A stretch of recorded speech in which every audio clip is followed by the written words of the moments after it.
हीरा अनमोल जन्म मनुष्य शरीर।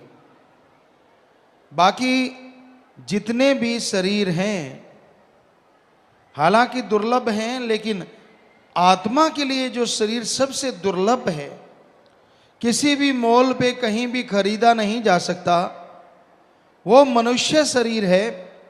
और ये दुर्लभ इसलिए कहा गया कि आत्मा को ओम हरि अल्लाह राम से बिछड़े हुए सदियां गुजर गई, युग बीत गए, मालूम नहीं कब से आत्मा तड़फ रही है, व्याकुल है।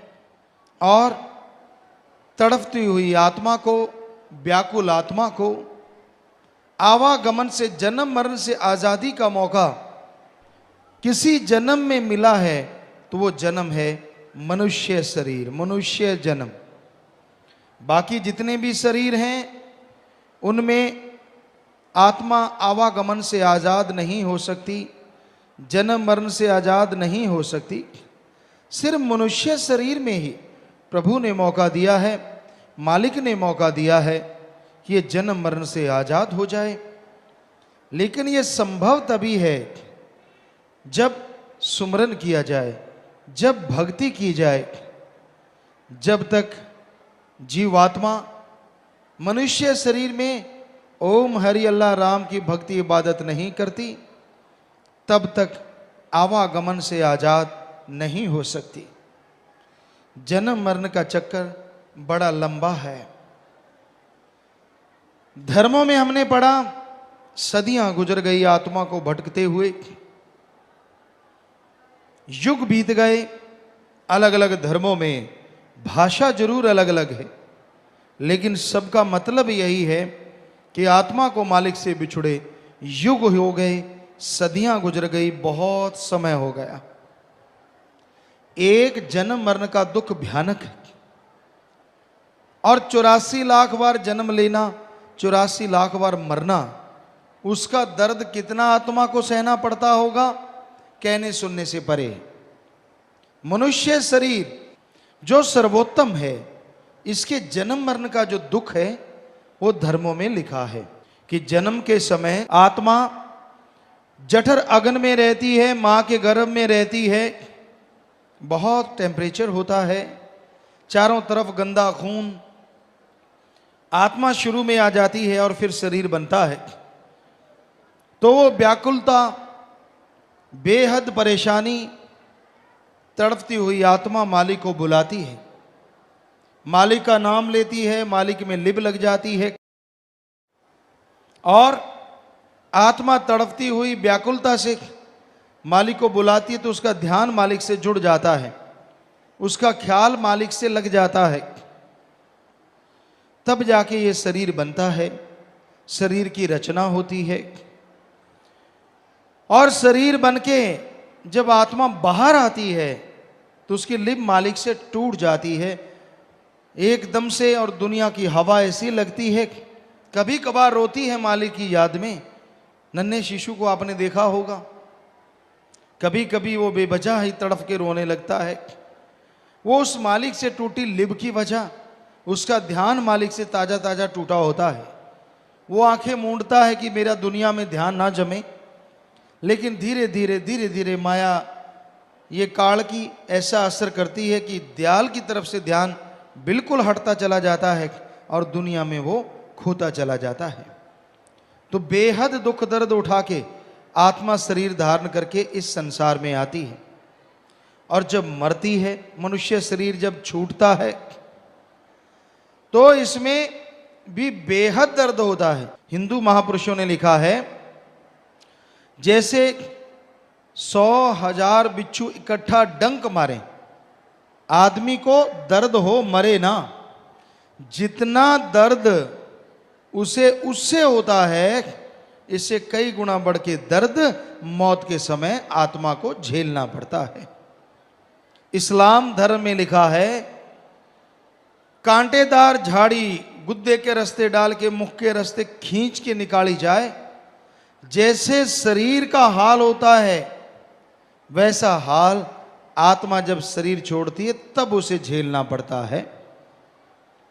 और यही बात सिख धर्म में लिखी है, जिंद निमाणी कडिए हड्डा को कुड़काय, कि जब आत्मा शरीर से निकलती है तो ऐसा होता है कि सारा शरीर टूट जाता है, जैसे सारी हड्डियां तोड़ दी जाएं, और फिर आत्मा शरीर को छोड़ के बाहर जाती है। इतने दर्द का एहसास होता है, इतना दर्द झेलना पड़ता है, बेहद दर्द। तो आत्मा को भयानक दर्द तकलीफ झेलनी पड़ती है। सच्चे मुर्शिद कामिल शास्त्राम जी महाराज दाता रहबर फरमाया करते, जैसे कोई रेशमी कपड़ा हो और उस पे तिल्ले से कढ़ाई की गई हो, उस पे कांटेदार झाड़ी रख के उसको खींच के दूर कर दिया जाए तो जैसे तिल्ला तार तार हो जाता, वो रेशमी कपड़ा बिल्कुल खत्म हो जाता है। उसी तरह जब आत्मा शरीर छोड़ती है, आत्मा का हश्र होता है, आत्मा को बेहद दुख उठाना पड़ता है। तो ध्यान दीजिए, जन्म मरण का इतना भयानक दुख है, और 84 लाख बार जन्म लेना मरना कितना दुख रहा होगा, कहने सुनने से परे है। और धर्मों में यह भी लिखा है कि आत्मा शरीर को ऐसे भी छोड़ती है जैसे हम कपड़ा उतार देते हैं, कपड़ा उतारा नया पहन लिया। यह कब संभव है? इसके लिए ओम हरि अल्लाह राम के नाम से जुड़ना जरूरी है। उस ओंकार जिसने ब्रह्मा विष्णु महेश को बनाया, उस नूरे जलाल अल्लाह ताला जिसने सारी सृष्टि खलकत फरिश्तों को बनाया, वो एक ओंकार वाहिगुरु जिसने सब कुछ बनाया, वो सुप्रीम पावर गॉड जिसने सब कुछ बनाया तैयार किया, उसका नाम लोगे तो मौत के समय चेहरे पे ज्यादा नूर आ जाता। और आदमी कई तो बता के जाते हैं कि मैं फलां टाइम पे जाऊंगा, भाई मेरा मालिक लेने आया है। ऐसी खुशी होती है जो जिंदगी में कभी हुई नहीं होती, दर्द तो दूर की बात। सो राम नाम में, भगवान की भक्ति में इतनी शक्ति है, इसलिए मालिक का नाम लेना चाहिए, मालिक की भक्ति करनी चाहिए। मालिक की भक्ति से ही ये सब कुछ संभव है, अन्यथा भाई जन्म मरण के दुख भोगने पड़ते हैं। और मालिक की भक्ति से 84 लाख जन्म मरण का चक्कर भी खत्म हो जाता है। इस जन्म में मौत का डर तो होता ही नहीं, बल्कि आगे से भी जन्म मरण का जो दर्द है वो हमेशा के लिए खत्म हो जाता है। ऐसा है ओम हरि अल्लाह राम का नाम। इसलिए मालिक का नाम लेने में हिचक नहीं करनी चाहिए, झिझक नहीं करनी चाहिए। और उसको लेने में कोई पैसा तो लगता नहीं, कोई कपड़ों का रंग नहीं बदलना, कोई धर्म जात मजहब नहीं बदलना, घर बार नहीं छोड़ना।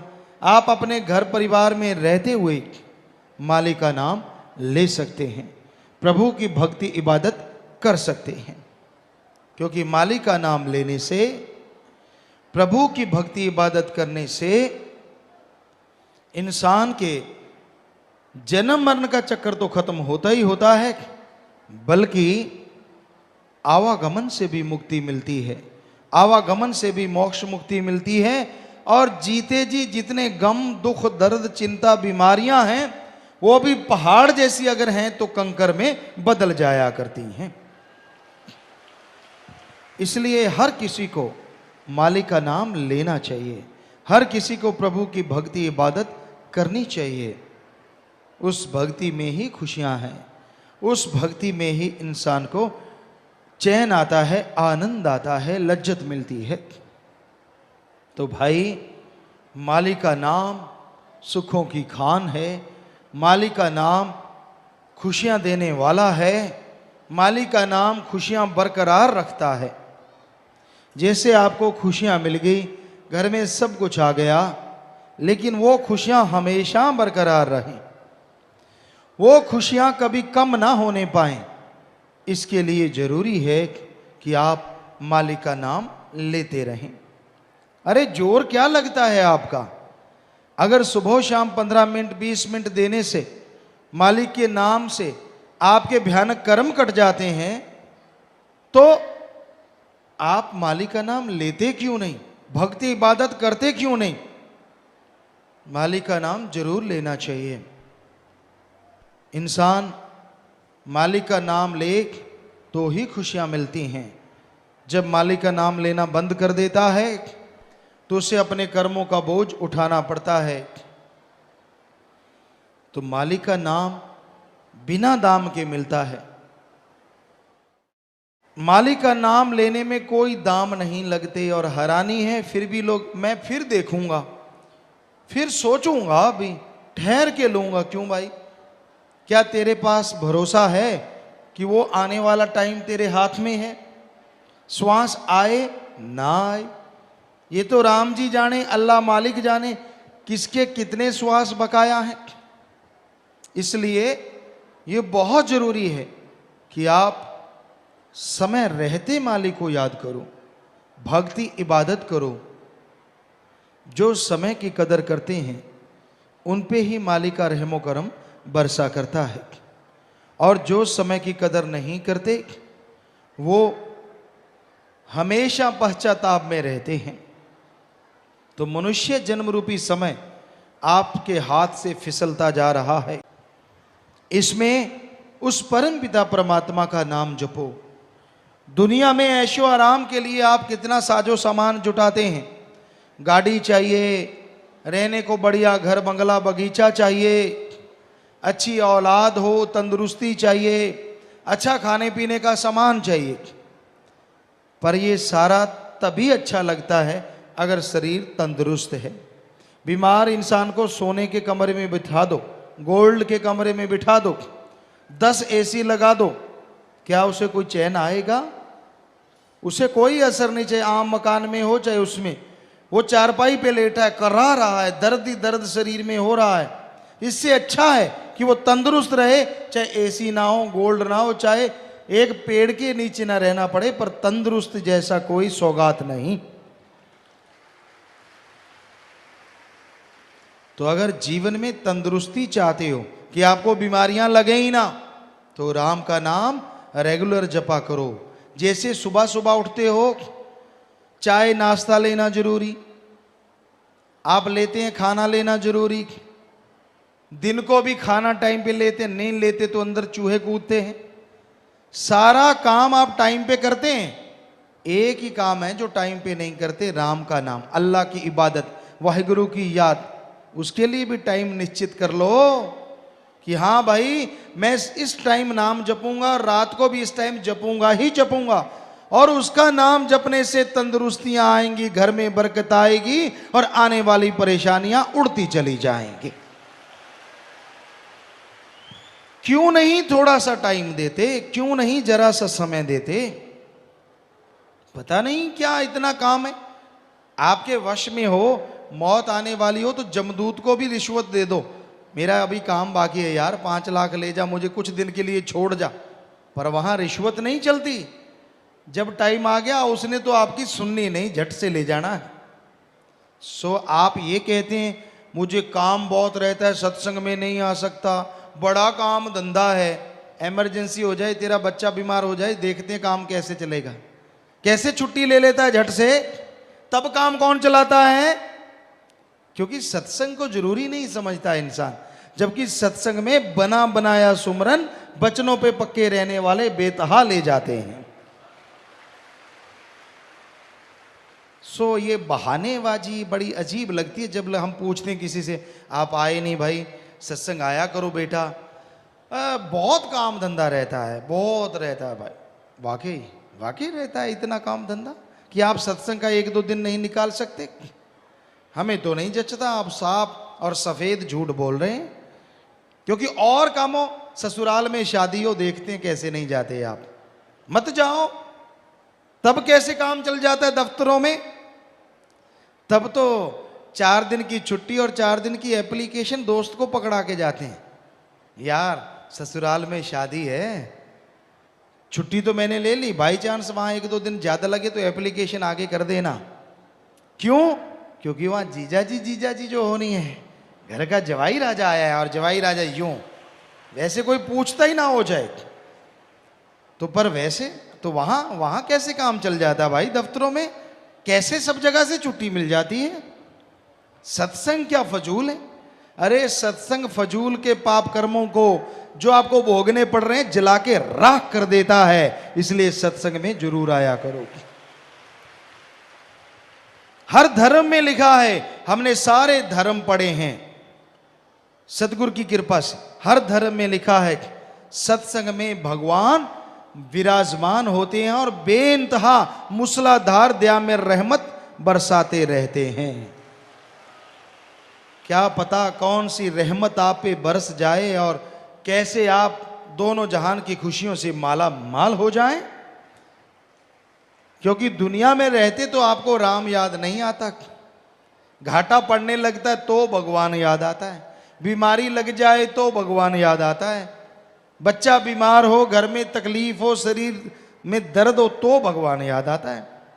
वैसे तो तरह तरह की पार्टियां हैं, तरह तरह के दिन रखे जा रहे हैं और उनमें एंजॉय करो, बस सारा दिन एंजॉय ही है, गप मारने का, चुगली करने का, निंदा करने का। किट्टी पार्टी है जी, उसमें क्या होता है, तेरा पति ऐसा, तेरा फलाना ऐसा, तेरा धिंकड़ ऐसा। ये चुगली पार्टी रहे तो अच्छा नहीं लगेगा, कर कोई नाम ने, माता बहनों बुरा ना मानना, वैसे रखना तो यही चाहिए ना भाइयों को भी। जो भी आप एंजॉय के लिए पार्टी लगती है, एंजॉय चुगली पार्टी कैसा रहेगा, कभी नहीं रखोगे। वैसे होता तो यही कुछ है, बैठ जाओ आप, चुगली निंदा छोड़ दो, देखते हैं पार्टी में क्या करते हो। हम स्कूल में गए, लड़कियां थी, कॉलेज था, स्कूल था, बच्चे बैठे थे अपने वहां आश्रम में, हमें याद नहीं कौन सा बच्चा था। तो स्कूल में बैठे बैठे हमने उनसे कहा, बेटा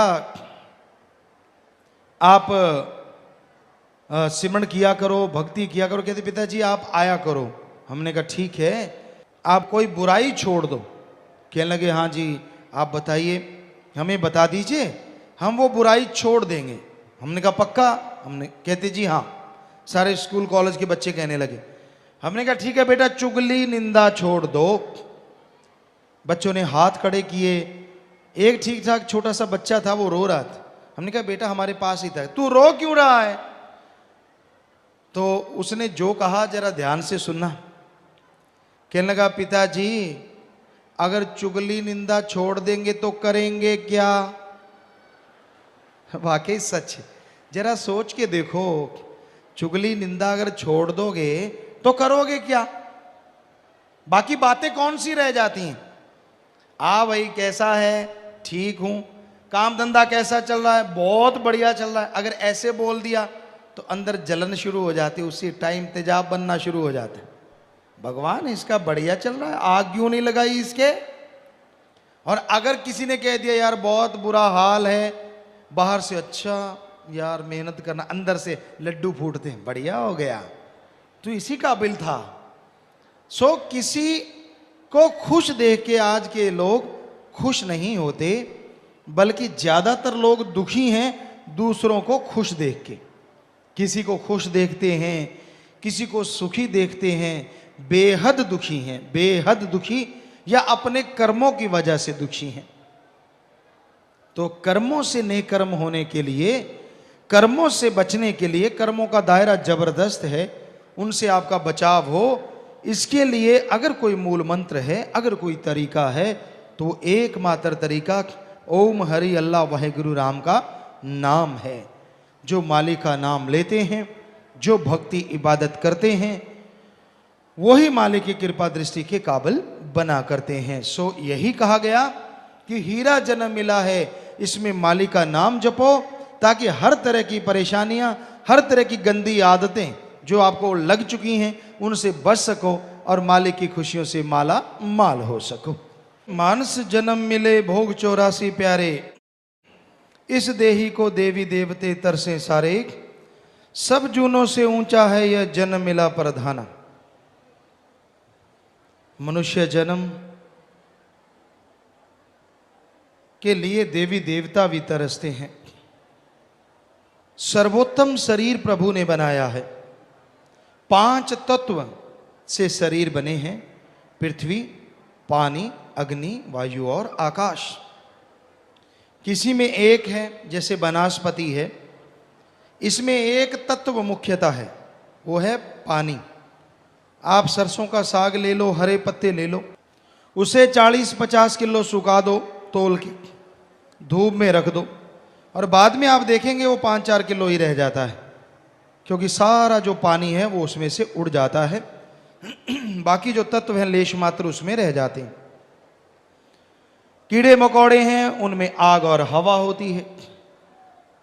रेगिस्तान साइड में यहां पानी का नामो निशान नहीं होता, दूर दूर तक रेगिस्तान, बालू, रेत, तपती हुई धरती, पर उसमें भी कई कीट पतंगे ऐसे मिल जाते हैं जो वहां रेंगते हुए नजर आते हैं, क्योंकि उनको हवा चाहिए, वो हर जगह, और आग नेचुरली वहां बरस रही होती। पक्षियों में 3 होते हैं, उसमें जो पृथ्वी है, धरती है, माटी है, वो तत्व कम होता है। बाकी तत्व, आकाश तत्व तो किसी में होता ही नहीं, नाम मात्र होता है सब में। उसमें पानी, हवा, आग, 3 चीजें पक्षियों में ज्यादा पाई जाती हैं, और पशुओं में 4। आकाश तत्व नाम मात्र, पर इंसान में 5 तत्व परिपूर्ण है। आकाश तत्व भी सबसे ज्यादा है, और इसी वजह से आदमी की सोचने समझने की शक्ति सबसे ज्यादा है। ताकत में कोई ज्यादा नहीं है, हाथी के सूंड जितना है आदमी, लेकिन हाथी को अपने उंगलियों पे नचाता है, शेर बब्बर शेरों को अपनी उंगलियों पे नचाता है, क्योंकि इसको आकाश तत्व ज्यादा मिलने की वजह से इसका बुद्धि विवेक सबसे ज्यादा है, और उसकी वजह से यह सर्वश्रेष्ठ है। पर बुद्धि विवेक जो दिया है, वो दिया किस लिए है, ये सोचने वाली बात। बुद्धि का दुरुपयोग करते हुए लोग राक्षस शैतान का भी बाप बने बैठे हैं। राक्षस शैतान जो होते थे वो तब आदमी को मारते थे जब उनके कोई दायरे में चला जाता था। जंगलात में उनके दायरे होते थे, सीमा रेखा होती थी कि उसमें अगर कोई चला गया तो वो राक्षस खा जाता था, छोड़ता नहीं था, लेकिन उसके बाहर नहीं आता था। समाज में ये असूल बनाए गए थे। तब युग कुछ और था कि जो मांस मदिरा बुरे कर्म करते हैं उनको राक्षस की उपाधि दी जाती थी, और उनका एक दायरा जंगलात में छोड़ दिया जाता था। इससे बाहर आया तो तुझे मार देंगे, इसके अंदर जो मर्जी कर। तो वो वहां रहते थे। तो कोई क्यों जाएगा कि इधर राक्षस क्या लेने जाएगा। लेकिन आज घोर कलयुग, ऐसा कलयुग है, चंद नोटों के लिए आदमी बिक रहे हैं, और आदमी आदमी को खत्म कर रहा है, और इसका कोई दायरा नहीं। क्या पता कब सोए हुए निर्दोषों को खत्म कर दें, क्या पता चंद नोट के लालच के लिए कब अपने बाप को, भाई को, बहन को, मां को कब कोई मार दे, कोई भरोसा नहीं। इंसानियत रस्ताल में चली गई, मानवता खत्म होती जा रही है, ये भावना बिल्कुल बर्बाद होती जा रही है। तो भाई इंसानियत को जिंदा रखना है, जरूरी है, और इंसानियत को जिंदा रखने के लिए इस दिमाग का दुरुपयोग नहीं करना चाहिए। सदुपयोग करो, अच्छे नेक कर्म करो, भावना से अल्लाह मालिक राम को याद करो। अगर कोई सच्ची भावना से मालिक को याद करता है तो ही मालिक की दया में रहमत को पा सकता है। इस दिमाग के इस्तेमाल को अच्छाई की तरफ लेके जाओ, भलाई नेकी की तरफ लगाओ, तो आप देवी देवताओं से बढ़ के नज़ारे लूट सकेंगे, और आपका जीवन उनसे सर्वश्रेष्ठ है ये आपको महसूस होने लग जाएगा। इतने नज़ारे आप इस मृत्यु लोक में ले सकते हैं, इतनी खुशियां आप मृत्यु लोक में ले सकते हैं। यह जरूरी है, यह बहुत ही जरूरी है। तो इस घोर कलयुग में इंसान अपने दिमाग का इस्तेमाल नहीं कर रहा, इससे काम नहीं ले रहा, और जब इंसान अपने दिमाग से काम लेना शुरू करेगा तो यकीनन इसकी तमाम परेशानियां दूर होंगी, और ये अच्छा नेक इंसान बनता हुआ जिंदगी में खुशियां हासिल, सच्चा सुख जिसे कहते हैं, वो राम नाम से हासिल करना शुरू करेगा। क्षणिक आनंद के लिए लोग पागल हैं। कोई इंद्रियों के भोग विलास के लिए पागल हुए फिरते हैं, थोड़े से पैसे के लिए पागल हुए फिरते हैं, जीवा के स्वाद के लिए पागल हुए फिरते हैं। तो ये पागलपन, ये इंद्रियों का भोग विलास क्षणिक होता है। थोड़े देर के लिए, थोड़े से समय के लिए इंसान पागल हो जाता है, और जो परमानंद है, जो हमेशा रहने वाला आनंद है, हमेशा रहने वाली खुशी है, उससे गुमराह हो जाता है, उससे दूर हो जाता है। तो इंसान अगर हमेशा सुख चाहता है तो राम का नाम जपने से ही परमानंद आता है भाई। बाकी सुख आए गए, लेकिन राम नाम का सुख, अल्लाह मालिक की भक्ति इबादत का सुख एक बार मिल गया तो परमानेंटली हो जाता है, और दोनों जहान में इंसान खुशी से, सुखों से माला माल रहता है। जैसे वृक्ष की टहनी से फल पक के धरती पे गिर जाता है, वो दोबारा उस टहनी पे नहीं लग सकता, उसी तरह जीवात्मा जन्म पका हुआ फल है, जिसमें उस ओम हरि अल्लाह राम को पाया जा सकता है। उस भगवान के दर्शन हो सकते हैं, और भगवान को पाके इंसान अंदर बाहर मालिक की खुशियों से माला माल हो सकता है। यह संभव है अगर इंसान प्रभु के नाम का सुमरन करे, अगर उस मालिक की भक्ति करे, तो आवागमन से मुक्ति मिलेगी और तमाम सुखों को हासिल करेगा। अन्यथा अपने कर्मों को भोगता हुआ इंसान मालिक से दूर होता चला जाएगा और मालिक की भक्ति से खाली हो जाएगा।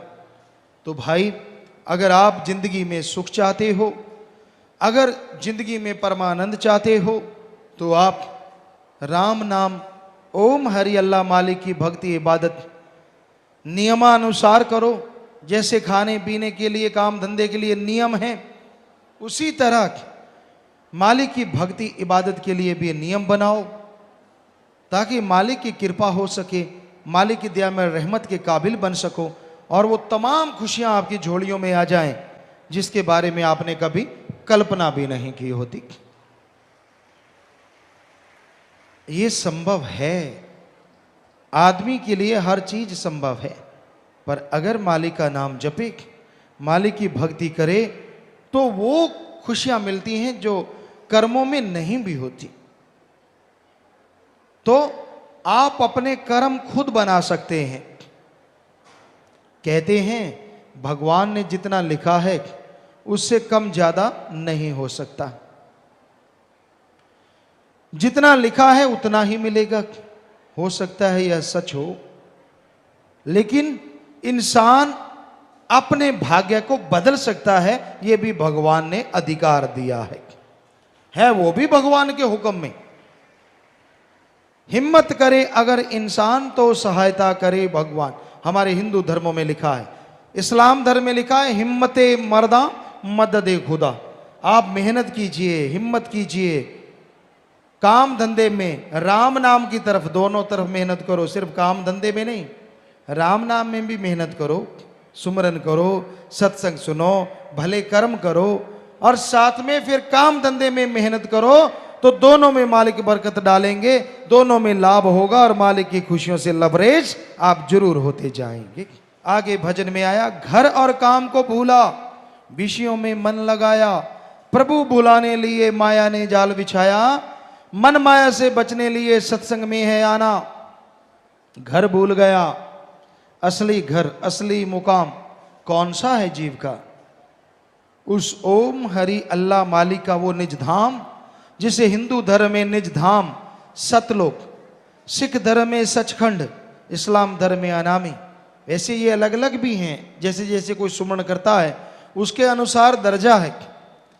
तो उस निज मुकाम को, जो आत्मा का असली घर है, जीव भूला बैठा है दिन रात विषय विकार में। दिलो दिमाग में या तो काम वासना, क्रोध, लोभ, मोह, अहंकार, मन, माया, इन्हीं में खोया रहता है, इन्हीं में उलझा रहता है। हासिल कुछ भी नहीं है, दिन रात इनमें लगा रहा। विषय विकार, काम वासना की आंधी ऐसी सिर पे चढ़ी कि काम वासना के बिना कोई ख्याल ही नहीं आता। क्या माँ, क्या बहन, क्या बेटी, कोई भी हो सामने, आज रिश्ते नाते खत्म होते जा रहे हैं और इसी का नाम घोर कलयुग या महाकलयुग हमारे धर्म शास्त्रों में लिखा हुआ। सिर्फ काम वासना प्रधान ऐसा हो रहा है। बुरा हाल है इंसानियत का, बुरा हाल है रिश्ते नातों का। बचने का एकमात्र उपाय अच्छे संस्कार माँ बाप के या फिर राम का नाम लगातार आदमी जपता रहे तो इन बुराइयों से बच सकता है, वरना इनसे बचना असंभव सा नजर आता है। कबीर जी ने लिखा है, हाथी पकड़ने के लिए घास फूस की हस्तनी बना देते थे या कागजों की हस्तनी बना देते थे और वहां मलमूत्र हाथी का वहां डाल देते थे।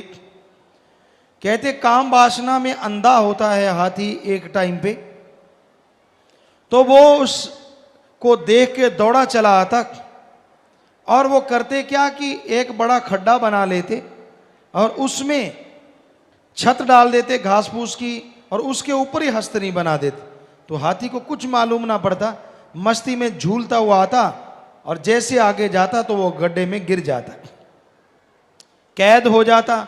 कई दिन भूखा रखते, खाना देते थोड़ा थोड़ा, फिर अंकुश से उसको मारते ताकि उनके काबू में रहना सीख ले, फिर कहीं जाके उसको गड्ढे से बाहर निकालते। तो ऐसे ही मन दीवाना है, ये काम वासना में बुरी चीज़ों में उलझा रहता है। बुरे बुरे ख्याल, बुरी बुरी सोच, जिसे देखता है बुरा। क्योंकि जो आदमी खुद सही नहीं ना होता उसे कोई रिश्ता नाता सही नहीं लगता। वो वैसे ही तराजू में तोलता है जैसे खुद की भावना होती कि मैं इतना गिरा हुआ हूं, मेरे में ये कमियां हैं, दूसरा सही कैसे हो सकता है, आदमी यह सोचता है। तो भाई अपने आप को शुद्ध करो। सभी एक जैसे नहीं होते, आज भी अच्छे नेक लोग हैं, आज भी रिश्ते नाते बचे हुए हैं हमारे धर्मों की वजह से, अच्छे संस्कारों की वजह से और भगवान की कृपा की वजह से। वरना संसार में बहुत बुरा हाल है। इस कलयुग में इंसानियत का नामो निशान मिटता जा रहा है। तो भजन में आ गया है जी, मांस का शराब पीकर जन्म बर्बाद करे, आत्मा विचारी को ना जेल से आजाद करे, निर्बल हुई रोटी देकर जेल से छुड़ाना। मांस खाने में आज इंसान इतना गिर गया है, आदमी आदमी का मांस खाए जा रहा है, आदमी के बच्चों को कुत्ते खा रहे हैं। फिर है नशे, नशे बर्बादी का घर है। जितने भी तरह के इंसान नशे करता है बर्बाद होता चला जाता है। अफीम की खेती से स्मैक, क्रैक, चूरा पोस्त, भुक्की, अफीम, हीरोइन, बहुत सारे नशे बनते हैं और इससे बहुत तरह का कैंसर इंसान को हो जाता है, बहुत तरह की बीमारियां हो जाती हैं। इन नशों से बाज आ जाओ, ये नशे बर्बादी का घर हैं। तो भाई ये कभी नहीं करना चाहिए, ये भी इंसान के हर कार्य में बाधक हैं और मालिक से दूर करते हैं। भजन के आखिर में है जी, जिंदगी रूपी बेड़ी भवजल में गोते खाए, नाम जहाज बिन कैसे है पार जाए, बिन मांझी के तर न सकता है दस्तूर पुराना। जिंदगी रूपी नैया, भवसागर, ये संसार, इसमें काम वासना, क्रोध, लोभ, मोह, अहंकार की ऊंची ऊंची लहरें उठ रही हैं और इसमें यह नैया डगमगा रही है।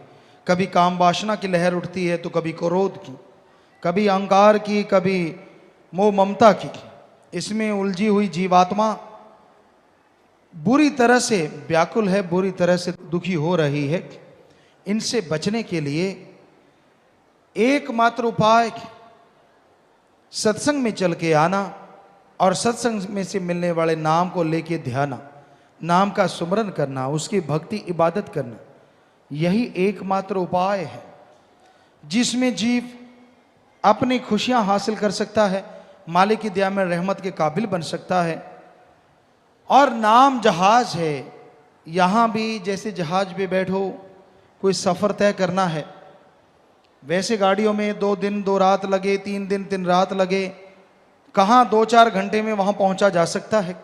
उसी तरह दुख परेशानियों से आज़ादी के लिए, गम दुख दर्द चिंता से मुक्ति के लिए नाम एक ऐसा जहाज है, जो कोई नाम जहाज पे चढ़ता है पलों में परेशानियों से दूर कर देता है और मालिक की दया में रहमत से माला माल कर देता है। सो नाम रूपी जहाज गुरु मंत्र को लेना अति जरूरी है।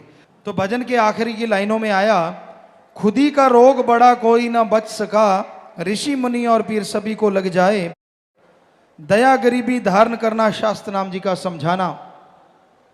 खुदी अहंकार बुरी बला है। किस बात का अहंकार है? रावण सबसे बड़ा विद्वान, सबसे बड़ा धनवान, सबसे बड़ा औलादवान और सबसे बड़ा राजनीतिज्ञ वो था, लेकिन उसने अहंकार किया, सब कुछ माटी में मिल गया। आप किस बात का अहंकार करते हैं? चंद नोट आ गए, चंद लोग पीछे लग गए, थोड़े बच्चे हैं, कोई सुंदर है या किसी चीज, ना अहंकार ना करो। मालिक की देन समझो कि मालिक तूने बख्श रखा है, सब कुछ तेरा दिया हुआ है। अहंकार ना करो। नाम दे आने वाले अहंकार में ना आना, करी कराई भक्ति माटी में ना मिलाना। हाथी जैसे नहाता है, बाद में कीचड़ डाल लेता है। आदमी की नजरिए से यार बड़ा अजीब बात है, पहले नहाया बाद में कीचड़। वैसे ही की गई भक्ति चली जाती है जब आप अहंकार कर लेते हैं, मैं कुछ हूं। इस पे एक बात याद में आई, मुसलमान फकीर हुए हैं, तो वो एक जगह काम कर रहे थे, कार्य कर रहे थे। बुल्ले शाह का नाम आपने सुना है। तो रोजे के दिन थे, वो अल्लड़ मस्त फकीर अपने काम कर रहा था। तो उनके कुछ साथी बैठे हुए खाना खाने लगे। तो घुड़सवार वहां से आए, कहने लगे यार ये दिखने में मुसलमान लगते हैं और खाना खा रहे हैं, पूछो ये कौन है। उनसे पूछा कौन हो भाई? कहते हम मुसलमान हैं। तो उनके कोड़े बरसा दिए, खूब कोड़े मारे। रमजान का पवित्र महीना आप ऐसा कर रहे हो? बुल्ले शाह से पूछा आप कौन हो? कहता जी मैं तो मालिक का बंदा हूं। कहते तेरा कोई धर्म जात मजहब? कहते मालिक की औलाद, मालिक ही मेरा धर्म, मालिक ही मेरी जात। कहते छोड़ो पागल है, चले गए। अब उनके साथ वाले कुछ दूर थे, बुल्ले शाह काफी दूर थे। वो भागे भागे आए, रोते कहराते। कहते बाबा तेरे को तो कुछ भी नहीं कहा, हमें वो मार पीट के चले गए। तो आगे से बुल्ले शाह मुस्कुरा के कहने लगे आप कुछ बने होगे, अंदर खुद ही आ गई होगी। जब हम मानते कि हम सभी धर्मों को मानते तो यही कहो कि हम तो मालिक के बंदे हैं जी। तो आपने उस मेरे असूलों को माना नहीं तो डंडे तो पड़नी ही थी। अगर मुसलमान हो तो रमजान के पवित्र महीने में रोजा रखो, उस टाइम ये सख्त होता था। तो भाई आदमी जब कुछ बन जाता, मैं कुछ हूं, मैं ये, मैं वो, मैं फलां, मेरे में अकल ज्यादा, फलां तो पागल, तब आदमी धोखा खाता है, उसे खुशियां नहीं मिलती। इसलिए अहंकार नहीं करना चाहिए। दीनता नम्रता धारण करो, मीठा बोलो, अच्छा सोचो, भला करो और भला करने की प्रेरणा दो। कभी कड़वा ना बोलो, किसी को बुरा ना बोलो, क्योंकि बुरा बोलने वाला, गलत बोलने वाला किसी को भाता नहीं। इसलिए मीठा बोलो, दीनता नम्रता से रहो, माटी बन के रहो। माटी बन जाओ तो माटी की कीमत बेशुमार होती है। और मालिक के दरबार में तो कोई माटी बने तो मालिक उसे ताज पे लगा लेते हैं, उसे ऐसा जर्रा बनाते हैं जो सारी दुनिया को रोशन करता रहता है। माटी बनना ही मुश्किल है। दीनता नम्रता धारण करो। कहने में कह देते हैं, वैसे छेड़ के देखो ऐसा लगता है जैसे आग में हाथ लगा लिया हो। सो भाई दीनता नम्रता धारण करना, मीठा बोलना राम के नाम से संभव है। भक्ति इबादत से वरना हर आदमी ईगो में जल रहा है, हर आदमी की एक हैसियत बनी हुई है, उससे जरा सा भी टसमस नहीं होता, समझौता नहीं करता। सो सुमन के द्वारा सब कुछ संभव है और दीनता नम्रता से मालिक को पाया जा सकता है जी। इस कलयुग के समय में मन इंद्रियां बड़े फैलाव पे हैं। इंसान सोचता कुछ और है, हो जाता कुछ और है, और कई बार अंदर कुछ और होता है, बाहर कुछ और होता है। ये आम सी बात हो गई है। यह दोगलापन, यह दोगली नीति कलयुग की नीति है और इसमें सब लोग इसी को फॉलो किए जा रहे हैं। मन का काम सब्ज बाग दिखाना है, मन का काम मालिक से दूर ले जाना है, मन का काम भटकाना है। और मन है क्या, कहां रहता है? आदमी के दिमाग को जो नेगेटिव गलत विचार देते हैं, दूसरे शब्दों में, जो नेगेटिविटी या बुरे ख्यालात आते हैं उसे ही मन की सोच कहा जाता है, और जो पॉजिटिव अच्छे विचार आते हैं उसे आत्मा की सोच या आत्मा के विचार कहे जाते हैं। इस कलयुग में नेगेटिविटी चारों तरफ फैली हुई है। आप छोटी सी बात देख लीजिए, करने जाते हो तो कहीं ना कहीं ये मन में भय पहले आ जाता है कि मैं ये करूंगा कहीं फेल ना हो जाऊं, कोई नुकसान ना हो जाए, कहीं गलती ना हो जाए, ऐसा हो जाएगा, वैसा हो जाएगा, ये हो जाएगा, वो हो जाएगा। यानी नेगेटिव थॉट पहले आते हैं और पॉजिटिव विचार आने का नाम ही नहीं लेते जल्दी से। तो पॉजिटिव विचार क्यों नहीं आते? क्योंकि ये कलयुग है और यहां मन का बोलबाला है, और मन कभी भी किसी को अच्छे विचार आने नहीं देता। हर समय बुरी सोच, हर समय गलत सोच इंसान के अंदर चलती रहती, और उसी वजह से इंसान परेशान रहता है, दुखी रहता है।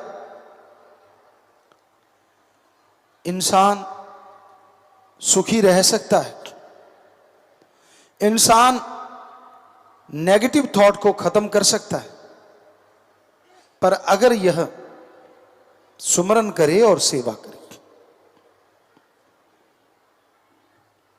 कितने भी बुरे विचार आ गए,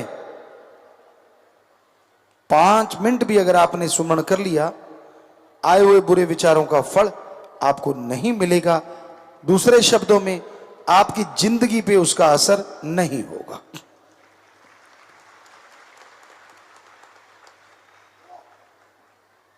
पर ख्याल रखो, नेगेटिव विचार आ गए, अगर उसको फॉलो करने लग गए, आप उनके अनुसार चलने लग गए, तो जिंदगी पे इसका असर लाजमी होता है।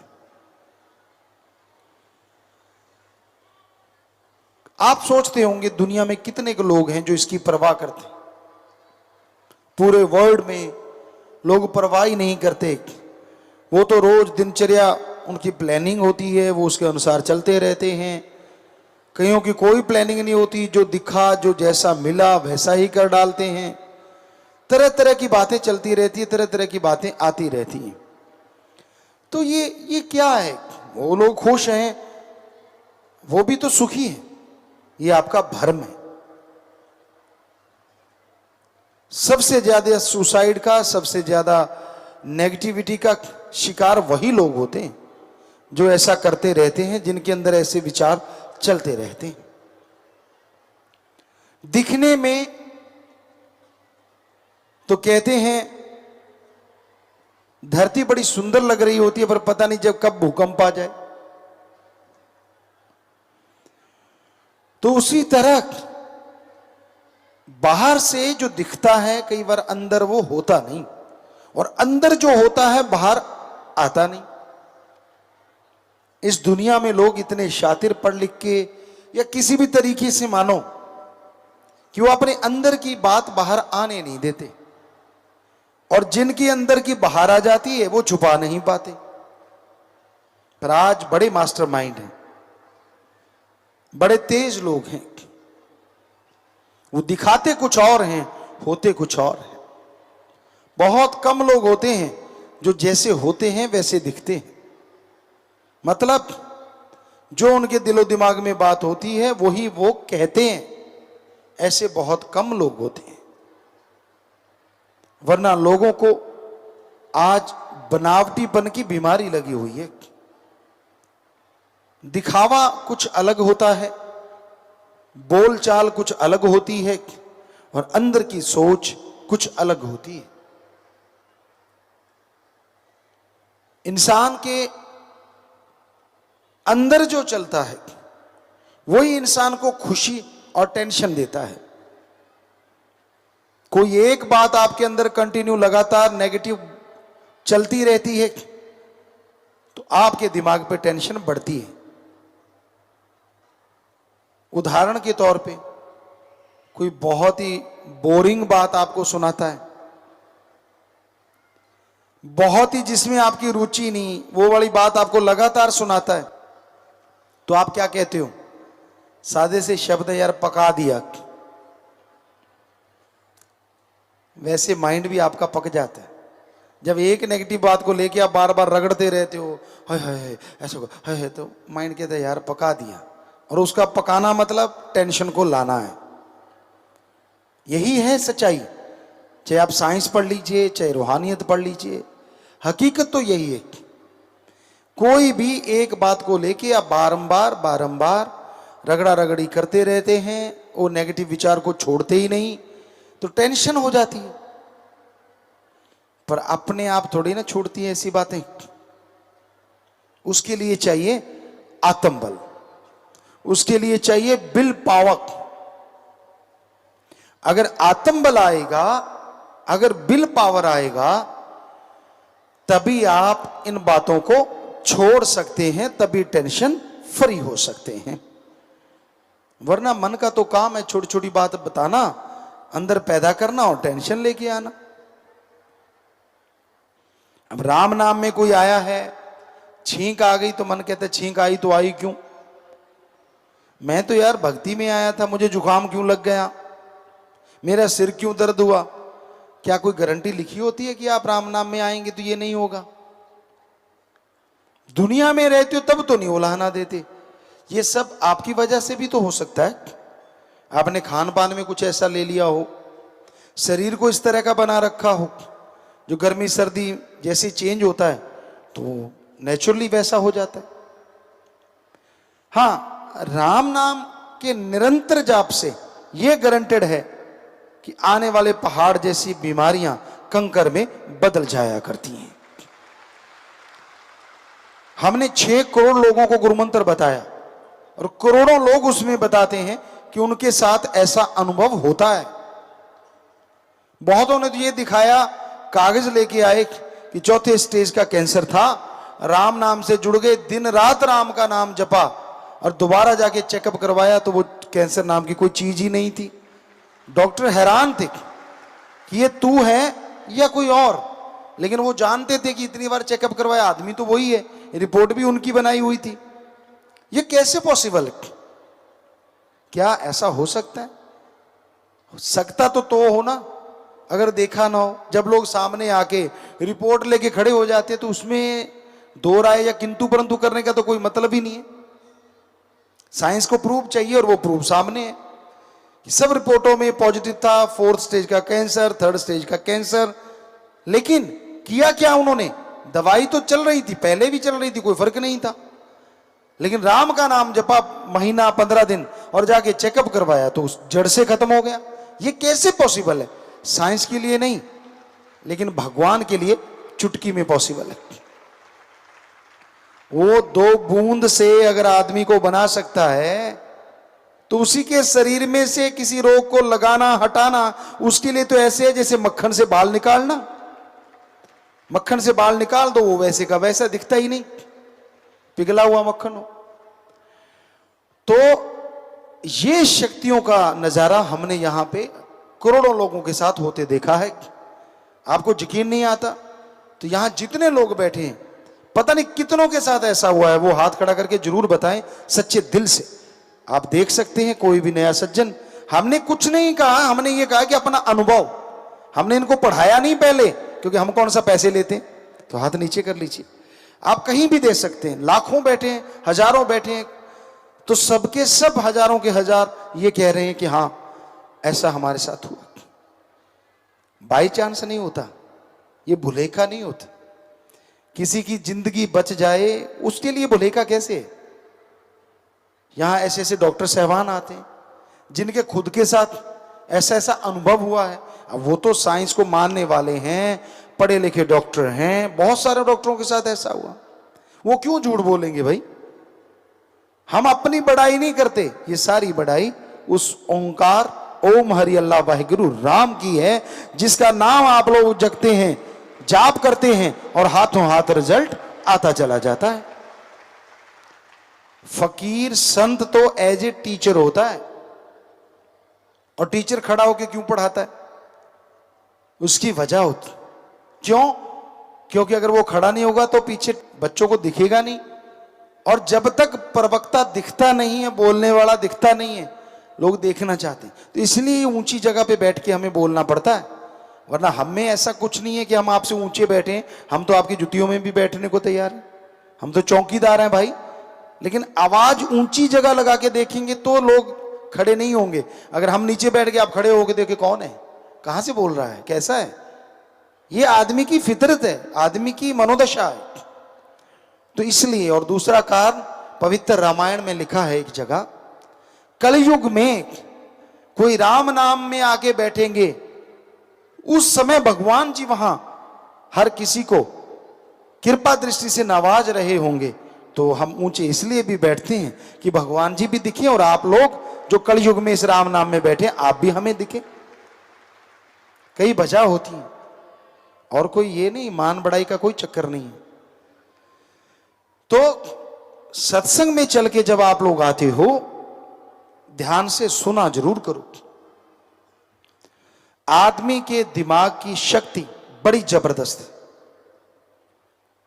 सुपर कंप्यूटर तक बन गए, 5 से 15% हम मान के चलते हैं लोगों ने दिमाग का इस्तेमाल किया, सुपर कंप्यूटर बन गए, मिसाइल बन गई, दुनिया के खात्मे का सामान बन गया।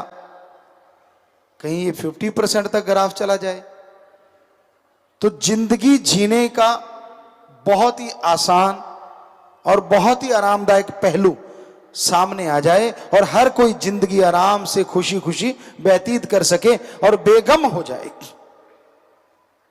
पर यह संभव तभी है ना जब वो ग्राफ 50% तक जाए तो, और जाए भी पॉजिटिव वे से, यानी अच्छाई की तरफ सोचे। और यह संभव तभी है जब आत्म बल बढ़ेगा, विल पावर बढ़ेगा, और आत्म बल बढ़ता है प्रभु का नाम लेने से। जब तक आप प्रभु के नाम का सुमरण नहीं करते, जब तक आप उसके नाम का जाप नहीं करते, तब तक आपका विल पावर नहीं बढ़ता, क्योंकि विल पावर, आत्म बल इंसान के अंदर होता है, बाहर से खरीदा नहीं जा सकता। आप सबके अंदर आत्म बल और माइंड की 100% पावर है, कौन कितनी इस्तेमाल करता है ये अलग बात। एक सज्जन था और उससे पूछा गया, सीधा साधा जमींदार था, कि भाई तू ये बता, दिमाग की कीमत चुकानी हो तो कैसे चुकाएगा? तो वो सीधा साधा था, कहने लगे बता। कहता पूछो। कहते बहुत बड़ा ऑफिसर है, बहुत लोग नीचे काम करते हैं, सारी कंपनी की जिम्मेवारी है, कितने, अगर 100 रुपए में माने कितने रुपए देगा? कहता उसको मैं 50 रुपए दे दूंगा। कहता एक प्रवक्ता है या वकील है या बोलने वाला सज्जन है, तो बोलता ही रहता है, कितने देगा? कहता उसे मैं 25 रुपए दे दूंगा। कहता यार एक इंसान ऐसा है जो बहुत काम तो करता है, बोलता कम है, लेकिन ज्यादा काम ऐसे नहीं करता, उसको, कहता उसको 75 रुपए दे दूंगा। और कहता एक ऐसा है जो काम करता ही नहीं, बोलता ही नहीं, अपना बस मजे से सोता खाया पिया, कहता उसको 100 रुपए दे दूंगा। वो हैरान हो गया, कहता यार तेरे से बोला था दिमाग का मूल्य लगा, तूने एक के 25 लगाए। अब वो सारा दिन बोलता है, इतना मतलब काम करता है। कहने लगा यार मेरी थ्योरी अलग है। क्या? कहता जो सारा दिन बोलता है, सारा दिन दिमाग लगा लगा के, चाहे वो प्रवक्ता वकील सज्जन है, उसने तो सारा दिमाग खर्च कर लिया ना, मैं खरीदूंगा बचा क्या, इसलिए 25 रुपए काफी है। और कहता जो सारा दिन सोया रहता है, खाता पीता है और करता कुछ नहीं, उसका दिमाग तो जैसा लाया था वैसा ही न्यू पड़ा है, तो इसलिए मैं उसका 100 रुपया लगा रहा हूं। पर हम आपसे नहीं कहते कि आपका दिमाग 100 रुपया लगाने के काबिल रह जाए, क्या फायदा, जैसा लाए हो वैसा ना वापस ले जाना। इसे काम लो, इस दुनिया में आके बहुत ताकत है इस माइंड में, और पॉजिटिव काम लो, अच्छे काम लो। नेगेटिव तो राक्षस शैतान बना देता है, और पॉजिटिव करोगे तो इंसान से इंसान को महान बना देता है, यहां तक कि भगवान से मिला देता है। इसलिए अपने दिमाग से अच्छे काम लिया करो। कहीं ये ना हो खाया पिया और सो गए और मैं तो वापस नया ही लेके जाऊंगा, ये गलत है, ये सही नहीं है। वो तो हंसने की एक बात थी। जितना इससे इस्तेमाल में लाओगे, जितना इसे काम लोगे, उतना ये आपके लिए और बढ़ता जाएगा और काम आता रहेगा। कोई भी पहेली आप बूझो, एक बार दिमाग लगाओ नहीं, फिर लगाओ, फिर लगाओ, फिर लगाओ, आखिर में समझ आ जाती है, तो समझ लो आपकी उतना ही दिमाग की पावर थोड़ी बढ़ गई। एक बार लगा के छोड़ दिया है, कौन मत्था मारे, क्या फायदा, छोड़। तो जितना है उतना ही है। और सुमरन करो, भक्ति करो, इबादत करो, तो आत्मबल बढ़ने से सोचने की शक्ति बढ़ती है, और सोचने की शक्ति बढ़ने से इस्तेमाल में आप उस शक्ति को ज्यादा लाते हैं, और मालिक की कृपा दृष्टि आप पे ज्यादा बरसती है। फिर आप कभी टेंशन में नहीं आएंगे, कोई चिंता आपको सताएगी नहीं, आप दुखी नहीं होंगे। तो इसलिए ये बहुत जरूरी है, आप समय ईश्वर की याद में जरूर लगाएं। सुबह खाली पेट फ्रेश होने के बाद चाहे 10 मिनट ही सही, दोपहर की रोटी से आधा घंटा पहले, रात की रोटी से आधा घंटा पहले, 5-5 मिनट ही सही। आप नियम तो बनाओ ना कि भक्ति में बैठूंगा, तभी भक्ति का पता चलेगा। वरना आपके सामने घी, दूध, मेवे, मिठाई, सब कुछ, ड्राई फ्रूट, सब कुछ पड़ा है, ऐसा ऐसा करने से तो कुछ होने वाला नहीं। उठा के खाओगे, ताकत आ जाएगी और स्वाद भी आ जाएगा। वैसे ही राम का नाम है भाई, अगर जाप करोगे तो अंदर से शक्ति भी आएगी और गम दुख दर्द चिंताएं भी मिटती जाएंगी। सिर्फ यूं यूं करने से ना कभी किसी को कुछ मिला है और ना कभी किसी को कुछ मिलेगा। हाँ, सत्कार करना हमारा फर्ज है, धर्मों का सत्कार करो, लेकिन धर्मों से अगर फल लेना चाहते हो, खुशी हासिल करना चाहते हो, तो उसके अनुसार चल के देखो, रिजल्ट 100% जरूर आएगा।